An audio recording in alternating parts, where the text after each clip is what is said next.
కేటీఆర్ మాట్లాడుతున్నారు, లైవ్ లో చూద్దాం.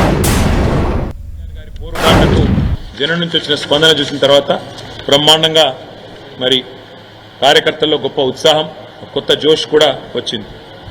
వాళ్ళ రాష్ట్రంలోనేమో ఇక్కడ కాంగ్రెస్ ప్రభుత్వం మేము చేసిన పనులన్నింటినీ కూడా తిరగదోడి కొత్త జిల్లాలు రద్దు చేయాలని, అదేవిధంగా కేసీఆర్ ఆనవాళ్లు లేకుండా చేయాలని ఒక చిల్లర ప్రయత్నం ఏదైతే చేస్తున్నదో ఇది కూడా రాష్ట్ర ప్రజల్లో ఒక విముఖతను, ఒక రకమైన మరి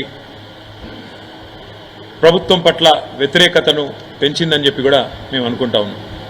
అదేవిధంగా 6 గ్యారంటీలు 100 రోజుల్లో అమలు చేస్తామని చెప్పి మొత్తంగా 420 హామీలు ఇచ్చి ఇవాళ వాటిని తుంగలో తొక్కిన వైనం మీద కూడా కాంగ్రెస్ పార్టీ మీద ప్రజల్లో తీవ్రమైన వ్యతిరేకత కనబడింది. మేము ఎక్కడెక్కడైతే తిరిగినామో చాలా స్పష్టంగా, ముఖ్యంగా గ్రామీణ ప్రాంతాల్లో రైతు భరోసా అని చెప్పి మోసం చేసినందుకు, రైతు బంధునే మొత్తంగా వేయనందుకు, కరెంటు విషయంలో తీవ్రమైన నష్టం చేసినందుకు, క్వింటాల్కు 500 బోనస్ ఇస్తామని చెప్పి బోగస్ మాటలు చెప్పి మోసం చేసినందుకు ఇవాళ రైతులు బగ్గున మండుతా ఉన్నారు. తప్పకుండా ఆ వ్యతిరేకత అనేది ఓట్ల రూపంలో కనబడుతుంది గ్రామీణ ప్రాంతాల్లో అని చెప్పి మేము అనుకుంటా ఉన్నాం. రుణమాఫీ కూడా ముఖ్యమంత్రి గారు స్వయంగా తారీఖులు చెప్పి మళ్ళీ మాట మార్చిన విధానం, తేదీలు మార్చిన విధానం, దేవుళ్ళ మీద ఎన్ని ఓట్లేసినా ఒక నమ్మలేని పరిస్థితిని కాంగ్రెస్ పార్టీ పట్ల తీసుకొచ్చిన మాట కూడా వాస్తవం. రైతాంగం అంతా ఒకటే అనుకున్నారు, కేసీఆర్ ఉన్నప్పుడే బాగుండే, అందుకే ఈ ఎన్నికల్లో కర్రుగాల్చి వాత పెట్టాలనుకున్నారు, పెడతారని చెప్పి కూడా నేను బలంగా నమ్ముతా ఉన్నాను. రాష్ట్రంలోని మా ఆడబిడ్డల్లో కూడా కాంగ్రెస్ పార్టీ పట్ల తీవ్రమైన వ్యతిరేకత కనబడ్డది.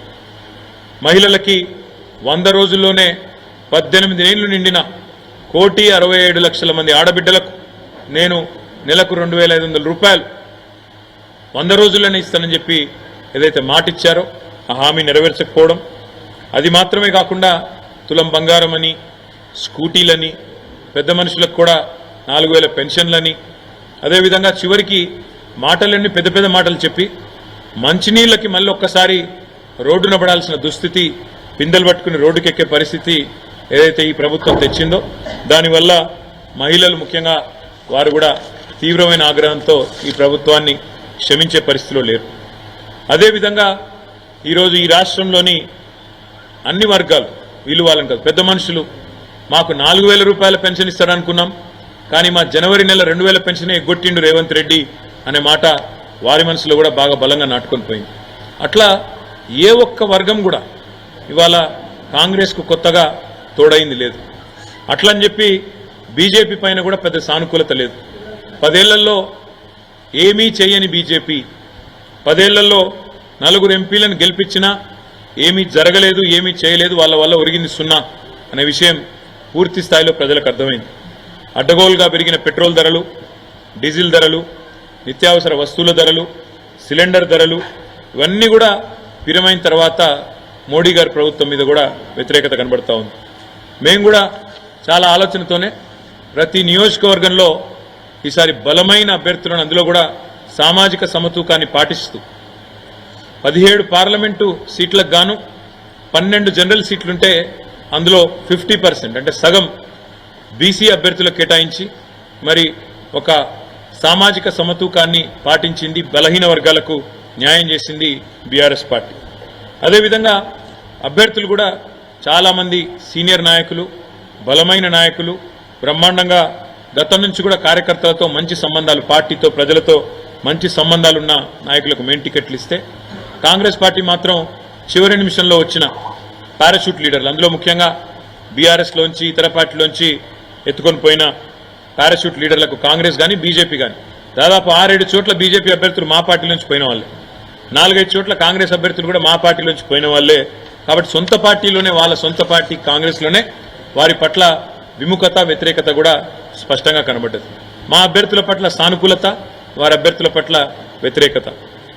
మొదలు ఒక 2 నెలల కిందట అసలు బీఆర్ఎస్కు సీట్లే రావు, ఒక్క సీటు కూడా వస్తే ఎక్కువ అని చెప్పి స్వయంగా ముఖ్యమంత్రి రేవంత్ రెడ్డి ఒక్క సీటన్నా గెలుచుకొని చూపెట్టండి అన్న పరిస్థితి నుంచి ఇవాళ రెండు జాతీయ పార్టీలకు ముచ్చెమటలు పట్టించే స్థితి నెల రోజుల లోపలనే తెచ్చింది మా గులాబీ దండు, మా గులాబీ సైనికులు అనే మాట కూడా నేను విజ్ఞప్తి చేస్తా ఉన్నాను.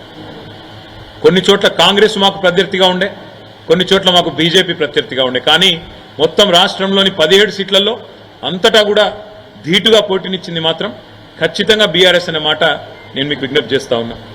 ఇవాళ ఒకటి మాత్రం స్పష్టం, ఢిల్లీలో కుస్తీలు, గల్లీలో దోస్తీలు. కాంగ్రెస్ బీజేపీ రాజకీయం చూస్తే ఢిల్లీలో కుస్తీ, గల్లీలో దోస్తీ అన్నట్టుగా ఇలా వ్యవహారం నడుస్తూ ఉంది. ఢిల్లీలోనేమో ఏదో కొట్లాడుతున్నట్టు యాక్టింగ్, కానీ ఇక్కడ దాదాపు 6-7 సీట్లలో ఇవాళ తెలంగాణలో కాంగ్రెస్ పార్టీ బలహీనమైన డమ్మీ అభ్యర్థులను పెట్టి వాళ్ళ కరీంనగర్తో సహా, నిజామాబాద్తో సహా, అదేవిధంగా నిజామాబాద్లో డమ్మీ అభ్యర్థి నేను ఎందుకంటా ఉన్నా అంటే జీవన్ రెడ్డి గారు సీనియర్ నాయకుడే, కానీ ఆయన పోటీ చేయాలనుకున్నది కరీంనగర్ నుంచి. ఆయనను బలవంతంగా ఆయనకి ఇష్టం లేని నిజామాబాద్లో రుద్దింది కాంగ్రెస్. కరీంనగర్ అభ్యర్థి ఎవరో ఎవరికి తెలియదు. సికింద్రాబాద్ అభ్యర్థి అసలు ప్రచారం కూడా దాదాపు లాస్ట్ 10 రోజుల వరకు చేయలేదు. మల్కాజ్గిరి అభ్యర్థి ఆ ప్రాంతం కనీసం సుపరిచితం కూడా కాదు, పరిచయం కూడా లేదు. ఇట్లా 6-7 సీట్లలో డమ్మీ అభ్యర్థులను పెట్టి రేవంత్ రెడ్డి గారు మరి బీజేపీని గెలిపించడానికి కిషన్ రెడ్డి కంటే ఎక్కువ రేవంత్ రెడ్డి కష్టపడ్డాడన్న మాట నేను విజ్ఞప్తి చేస్తా ఉన్నా. అదే మాదిరిగా ఇవాళ ఒక వార్త స్పష్టంగా కనబడతా ఉంది. నేను మా నాయకులు కార్యకర్తలకు కూడా నేను చేసే విజ్ఞప్తి, వాళ్ళ దేశంలో ఈ 2 కూటమిల్లో ఏ కూటమికి కూడా స్పష్టమైన మెజారిటీ వచ్చే పరిస్థితి కనబడడం లేదు. ఇటు బీజేపీ ఆధ్వర్యంలో ఉన్న ఎన్డీఏకి కానీ, కాంగ్రెస్ ఆధ్వర్యంలో ఉన్న ఇండియా కూటమికి కానీ స్పష్టమైన మెజారిటీ అయితే వచ్చే పరిస్థితి లేదు. ప్రాంతీయ పార్టీలే తమ హవా కొనసాగించబోతా ఉన్నాయి. తప్పకుండా ఏ పార్టీలు అయితే ఇండియాలో కానీ ఎన్డీఏలో కానీ లేవో ఆ పార్టీలకు వచ్చే సీట్లు, అందులో చాలా ప్రముఖమైన పార్టీలు ఉన్నాయి. బీఆర్ఎస్ ఉన్నది, వైఎస్ఆర్సీపీ ఉన్నది, బిజు జనతాదళ్ ఉన్నది. వీళ్ళే రేపు ప్రాంతీయ శక్తులే నిర్ణయాత్మకమైన పాత్ర పోషిస్తాయనే విశ్వాసం మాకున్నది. 5 నెలలు టైంపాస్గా నడిపింది కాంగ్రెస్ ప్రభుత్వం ఈ రాష్ట్రంలో ప్రభుత్వాన్ని. ప్రజల సమస్యల పట్ల కానీ, ప్రజల అవసరాల పట్ల కానీ అవగాహన లేకుండా అన్ని చిల్లరమల్లర అంశాలు తీసుకొని కొన్ని రోజులు మేడిగడ్డ మీద టైంపాస్ పేరు మీద, కొన్ని రోజులు శ్వేతపత్రాల పేరు మీద టైంపాస్, కొన్ని రోజులు ఫోన్ ట్యాపింగ్ అని టైంపాస్, రకరకాలుగా ప్రజల దృష్టిని మరల్చడానికి చిల్లరమల్లర ప్రయత్నాలు చేసి చివరికి కొంతమంది నాయకులను మా పార్టీ వాళ్ళని గుంజుకున్నా మా క్యాడర్ మాత్రం బలంగా నిలదొక్కున్నది, నిలబడ్డది. పార్లమెంటు ఎన్నికల్లో అద్భుతంగా పోరాట పటిమను ప్రదర్శించింది బీఆర్ఎస్ పార్టీ క్యాడర్. అందుకే తప్పకుండా మంచి విజయాలు కూడా మా పార్టీ, మా క్యాడర్ బలం వల్ల, మా పార్టీ నాయకులు చేసిన ఐకమత్యమైన సమన్వయంతో కూడిన కృషి వల్ల మంచి ఫలితాలు సాధించబోతా ఉన్నాం. ప్రజలకు ఒక విషయం స్పష్టంగా అర్థమైంది, ఈనాడైనా ఏనాడైనా అల్టిమేట్గా బీఆర్ఎస్ పార్టీయే తెలంగాణ ప్రయోజనాలకు సంబంధించినంత వరకు శ్రీరామ రక్ష అనే మాట ప్రజలందరికీ కూడా అర్థమైంది. 2 జాతీయ పార్టీలు కూడా కేవలం సన్నాయి నొక్కులు నొక్కడానికి, విమర్శలు చేయడానికి, కేసీఆర్ గారిని దూషించడానికి, కేవలం తెలంగాణకు ఏమీ చేయకపోయినా అడ్డగోలు మాటలు మాట్లాడడానికి, అడ్డగోలు విమర్శలు చేయడానికి మాత్రమే పరిమితం. వీళ్ళ వల్ల అంతకంటే ఏమి కాదు అనే మాట కూడా అర్థమైంది. చివరిగా నేను చేసే విజ్ఞప్తి, నేను చెప్పే మాట ఒకటే, ఇవాళ మా పార్టీ నాయకులు, మా పార్టీ కార్యకర్తలు ఎవరెవరైతే ఈ ఎన్నికల్లో అద్భుతమైన పని చేసినారో వారందరికీ ధన్యవాదాలు తెలియజేసుకుంటూనే వారికి ఇంకొక మాట కూడా నేను విజ్ఞప్తి చేస్తా ఉన్నాను. మీరు